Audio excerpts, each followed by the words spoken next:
જય માતાજી મિત્રો, પંખી પ્રેમી યુવા ગ્રુપ નવાગામ શિરોડાથી અમારી સમગ્ર ટીમ વતી બધા જ મિત્રોને સીતારામ અને જય દ્વારકાધીશ. મિત્રો, આજે અમારે સૌપ્રથમ તો આજે દિવાળીનું વેકેશન અમારે હીરાવાળાને પડી ગયું છે અને આજે હીરાવાળાને વેકેશનનો મારો પ્રથમ દિવસ છે અને પ્રથમ દિવસની મિત્રો અમારા સ્થળ ઉપર આજે મારી સેવા હું તમને બતાવું. આજે પહેલી સેવા, પ્રથમ દિવસની સેવા તમને મિત્રો બતાવવાની છે કે અત્યારે હું અહીંયા સ્થળ ઉપર આવ્યો છું અને મિત્રો અહીંયા સાઈન નાખવાની છે.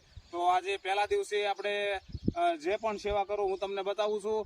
અને ખાસ મિત્રો, આપણે ક્યાંય ફરવા જવાનું નથી, આપણે અહીંયા જેટલી થાય એટલી મિત્રો આપણે સેવા કરવાની છે અને ખોટી રીતે બીજે ક્યાંય જવાનું નથી. અને તમે જુઓ મિત્રો, આવી રીતે આપણે સેવા કરવાની છે. તો મિત્રો, અમારી સેવાને સહકાર આપો અને અમારા ફેસબુક પેજમાં અને ઇન્સ્ટાગ્રામ આઈડી આ બેમાં પંખી પ્રેમી યુવા ગ્રુપ નવાગામ શિરોડાનું નામ છે. તો અમારા સેવાના વિડીયોને મિત્રો સહકાર આપી અને ખૂબ શેર કરો અને કોમેન્ટ કરો, લાઈક કરો અને અમારા ફેસબુક પેજને ફોલો અવશ્ય કરજો એ બધા જ મિત્રોને વિનંતી. પંખી પ્રેમી યુવા ગ્રુપ નવાગામ શિરોડા. જય દ્વારકાધીશ.